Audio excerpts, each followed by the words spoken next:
Terra Firma! Olá pessoal, esse aqui é o canal Terra Firma Society, eu sou o professor Luiz Roder. Vou convidar você para deixar o like, o dislike, se inscrever no canal, vir participar da comunidade Terra Firmeza. Chega aí, mano, participa do bagulho, vamos trocar uma ideia. Opa, me empolguei. Assista, olhe em silêncio, ou comentando, ou falando, ou mostrando para outras pessoas, porque hoje eu recomendo um filme / documentário da Netflix chamado Voyeur. Para quem não sabe, Voyeur é uma pessoa que gosta de assistir, como você está fazendo aí agora, né? É muito louco a gente discutir essa questão do voyeurismo hoje nesse mundo digital. Hoje a gente tem o voyeurismo digital. Por quê? O voyeur, muitas vezes, ele vai gostar de assistir sem se mostrar. Aí ele pode criar uma conta fake, falar umas doideiragens aqui, ser hater, ou se mostrar que ele é de verdade, né? Mas ele vai ter por grande característica isso, ele gosta de observar, de ver. Nós nunca exercitamos tanto o nosso voyeurismo quanto nesse momento da era digital. Né? A gente adora ficar olhando, por exemplo, o canal, muitas coisas que os canais funcionam, não só eu vir aqui fazer o vídeo e falar sobre alguma coisa, mas eu falar sobre mim, eu mostrar minha casa, eu mostrar coisas da minha coleção. Foi o dia que a Shirley Morgan falou assim, você podia fazer um vídeo mostrando a sua coleção desses bonecos aí. Eu fiz o vlog. O vlog, por exemplo, tem gente que gosta muito de assistir o vlog por causa dessa questão voyeurística, ver coisas da sua casa, ver... a pandemia, ela abriu um portal de voyeurismo, né? Porque muita gente que está em trabalho virtual fica olhando o que tem em volta, se a pessoa está usando o cenário, o que tem na casa dela, gente que passa pilhando atrás. O Fábio Porchat, se eu não me engano, acho que foi o Fábio Porchat, que ele tava num vídeo e a mulher dele passou de toalha atrás. Aí ele falou, apareceu isso, ele ficou assustado assim, quando acho que ele estava entrevistando o Boulos, eu não sei se, foi o Fábio Porchat que aconteceu isso. Então a gente está fazendo esse lance do voyeurismo. E qual é essa história desse filme da Netflix, documentário? Ele vai partir de um jornalista chamado Guy Talese, tá? Um típico New York, você vê assim, é muito legal a edição e construção artística desse documentário, porque eles mostram muito o cenário das pessoas.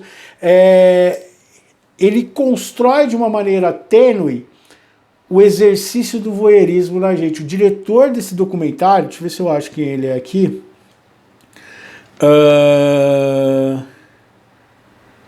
não tem aqui, putz, na Netflix não tá aqui que é o diretor. Putz, que pera. Depois eu procuro, eu falo no outro vídeo aí. Mas o diretor e o editor, eles procuraram muito, quando eles vão na casa das pessoas, principalmente na casa do Guy Talese e do voyeur, e mostrar as coisas, mostrar a pessoa. Então ele faz com a gente aquilo que está sendo analisado no documentário. E o que acontece? Esse cara, o Guy Talese, ele foi um repórter investigativo, e ele fez nos anos 80 uma matéria e escreveu um livro sobre comunidades nudistas de amor livre, que ele participou, ele conta as experiências, ele mostra. Você vai entender que teve desdobramento na família dele, porque ele chama a filha dele, por exemplo, para pintar a capa do livro, e a filha dele o chama de Guy, ela não chama de pai. E ela fala, agora nós estamos num momento que a gente até está conversando e tal. Aparece entrevista da mulher dele nos anos 80. Então você vai entendendo essa história do Guy Talese. E o que aconteceu com ele? Ele foi convidado por um cara que leu o livro dele e falou assim, eu tenho uma história que vai te fascinar aqui, porque você tem um pouco disso que eu tenho. Você é um voyeur, eu sou um voyeur e eu queria te mostrar um negócio. Aí o Guy Talese vai até lá, e esse cara ele tinha um hotel chamado Manor House, um hotel de beira de estrada, um motel. E o que esse cara fez? Ele era um voyeur, ele tem uma esposa lá que o apoia em tudo, a tiazinha é uma figura. E é legal essa tiazinha porque ela dá uns... Ela tem um time, assim, ela é um índice interessante dentro do seriado que vale muito... do filme que vale a pena dar uma olhada, desse filme documental. E ele comprou um motel pra... Esse cara é um colecionador, depois você vai descobrir que ele tem uma coleção de coisa de beisebol, de boneca. Ele é um cara de armas, assim. Ele é um figuraça. E aí o que acontece? Ele comprou um hotel, esse motel, com um intuito de vigiar os quartos. Então ele construiu em cima dos quartos, ele botou dutos de ventilação onde ele pudesse sentar e ficar olhando. E ele passava a noite toda analisando. Aí ele vai criar um jornal sobre isso. Então ele tem quase um olhar pesquisador, um puta do pervertido. Tá? Vamos dourar a pílula aqui. E ele chama o Guy Talese para ir lá um dia e ver isso daí. Eu tô que nem o vídeo do Zukowski, que eu falei Zikowski 397 milhões de vezes errado, e a Edith Piaf, que eu falei Edith Piaf, eu tirei essa do Sérgio Moro e falei errado igual a ele. Eu acho que eu devo ter algum tipo de dislexia. Eu erro uns nomes, mano, que eu não consigo, é muito doido isso. O Jormund, por exemplo, que eu falo Jotermund, eu sempre falo errado isso aqui outro dia, o cara me corrigiu aqui, com razão. Então me corrijam quando eu falar umas groselhas aí, tá? Porque tem hora que eu dou o meu cérebro, ele guarda muita informação, mas ele dá uma desencapada de vez em quando. Então ele convida o Guy Talese para ir lá ver. Então o Guy Talese foi ao hotel e viu que esse cara fazia isso.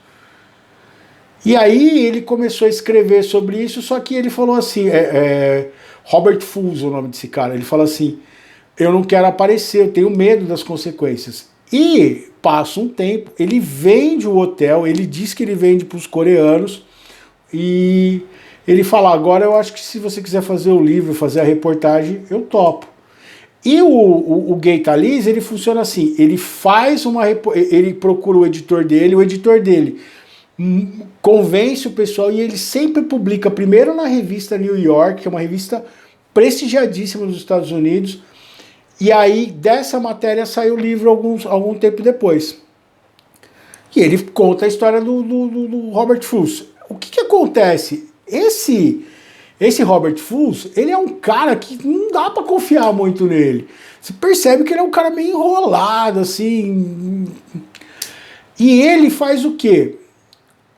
Quando o Guy Talese, aí o Guy Talese convence o cara, e o Robert Fools, de fazer o negócio e tal, fala, não, ó, vai ser um livro e tal. Ele manda a matéria para New York, e a New Yorker faz a verificação, e aí ele começa a falar. Então você começa a sentir uma tensão que vai ser assim, quem confia em quem? E aí a New Yorker começa a descobrir uma série de inconsistências do Robert Fools. Por quê? Uma das histórias que ele conta lá é que ele viu um cara sufocando uma mulher. E ele não fez nada, o cara largou a moça, ele viu a moça com o peito subindo e descendo, e no outro dia a moça teria sido encontrada morta. Então ele presenciou um assassinato e não fez nada. E aí vai ter todo... Aí vão olhar, vão investigar, e não acha e tal, e essa história fica muito mal resolvida. Aí vai ver quando que ele comprou o hotel, tem problema. Então começa a surgir uma série de mentiras dele. E você não sabe mais se pode confiar ou não.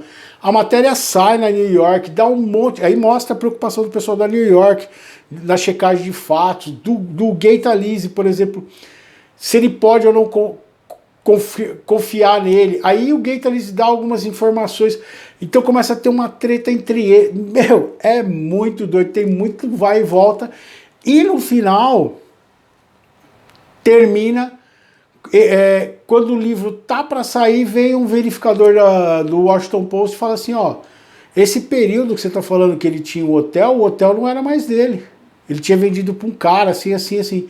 E aí o Guy Talese fica puto da vida, e ele, antes do livro ser ser lançado, ele fala, ó, eu não autorizo mais esse livro, ele vai sair, mas eu não garanto que as informações são verdadeiras. E aí o livro vira um fracasso, e o Robert Fools, ele fica pé da vida, mas ao mesmo tempo ele fala, eu não tinha contado a verdade para ele. E na verdade o que aconteceu? Ele vendeu o hotel para um cara que era voyeur. E esse cara diz ele, que esse cara permitia que ele fosse lá e continuasse fazendo. Então os diários dele procedem, mas ele não era mais o dono do hotel, então foge um pouco. Aí o Gay Talese vai numa entrevista e fala assim, não, ó, ele explica essa situação, ele fala, eu desautorizei o livro, mas hoje eu entendi, eu conversei com o cara, mas no final o livro não vende o que ele imaginou que vender, e os dois perdem essa relação. E fica essa sensação que o Fools, ele é um grande mentiroso. E aí é legal a reflexão final do Gay Talese, que ele olha assim e ele fala assim, o que ele permite, ele fala assim, o legal desse filme que vocês estão fazendo aqui é que a gente, sem querer, a gente permitiu que ele invertesse o papel do que ele fez a vida toda. Ele foi um voyeur e nesse momento ele está sendo voyeurizado. Ele é que está sob o nosso escrutínio. A gente está querendo ver o que vai acontecer com ele, o que foi a vida dele. Muito legal, muito interessante. Tem 1h35, mas passa de boas, assim, e é muito doida a história. E a edição é maravilhosa, então eles constroem um hotel, porque o hotel foi demolido, então não tem mais o hotel para comprovar as coisas dele. A direção de arte desse documentário mandou muito bem, assim, ficou muito legal. Então eu recomendo Voyeur da Netflix. Vamos lá dar uma olhadinha no poema. Se você prestar atenção, eu tô com a mesma camiseta, o mesmo cenário, eu tô gravando no mesmo dia do vídeo que eu fiz do Império Romano. E no Império Romano, eu li um poema que chama A Palavra Tem o Poder. E quando eu fiz esse poema ele é uma trilogia. Então eu falo de 3 momentos em que a palavra ganha o poder, tá? E nesse caso aqui, eu vou falar da questão da relatividade da palavra. Tá bom? Então no outro era a história, como a palavra cria a história, cria verdades, e nesse caso aqui ela cria fantasias. E depois no terceiro poema eu vou falar de uma outra coisa que pode ser que apareça no poema aqui um dia. O Éder vai me contar direitinho. Éder, tá combinado, hein? A Palavra Tem o Poder 2, parte 2. A Palavra Tem o Poder. Todos eles começam sempre desse jeito, tá? A Palavra Tem o Poder, porque essa é a referência do poema aqui. Então, a palavra tem o poder.